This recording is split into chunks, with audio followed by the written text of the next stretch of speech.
اعوذ باللہ من الشیطان الرجیم بسم اللہ الرحمن الرحیم اللہم صلی علی سیدنا مولانا محمد و بارک وسلم صلی علیہ۔ اور میں نے اپنے باپ دادا ابراہیم اور اسحاق اور یعقوب کا دین اختیار کیا۔ ہمیں نہیں پہنچتا کہ کسی چیز کو اللہ کا شریک ٹھہرائیں۔ اللہ کا ایک فضل ہے ہم پر اور لوگوں پر، مگر اکثر لوگ شکر نہیں کرتے۔ اے میرے قید خانے کے دونوں ساتھیوں، کیا جدا جدا رب اچھا یا ایک اللہ جو سب پر غالب؟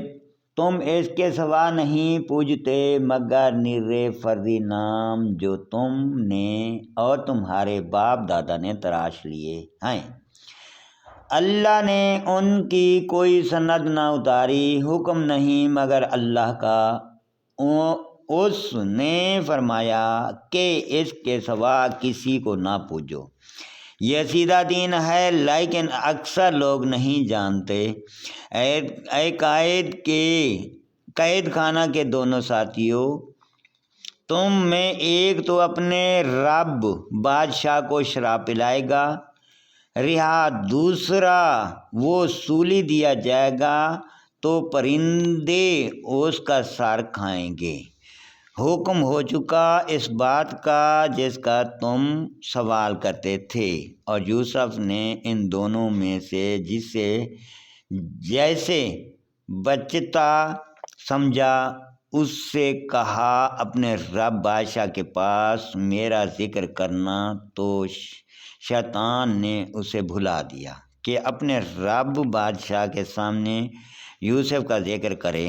تو یوسف کئی برس اور جیل خانے میں رہا، اور بادشاہ نے کہا میں نے خواب میں دیکھے 7 گائیں فربا کہ انہیں 7 دبلی گائیں کھا رہی ہیں، اور 7 بالیاں ہری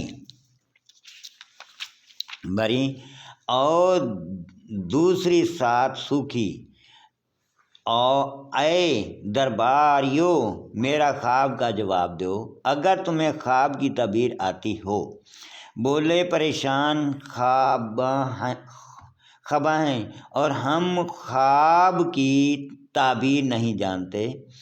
اور بولا وہ جو ان دونوں میں سے بچہ تھا، اور ایک مدت بعد اس سے یاد آیا میں تمہیں اس کی تعبیر بتاؤں گا، مجھے بھیجو۔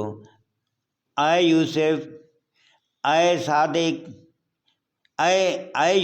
اے صدیق، ہمیں تعبیر دیجئے 7 وربا گاؤں کی جنہیں 7 دبلی کھاتی ہیں، اور 7 ہری بالیں اور دوسری 7 سوکھی۔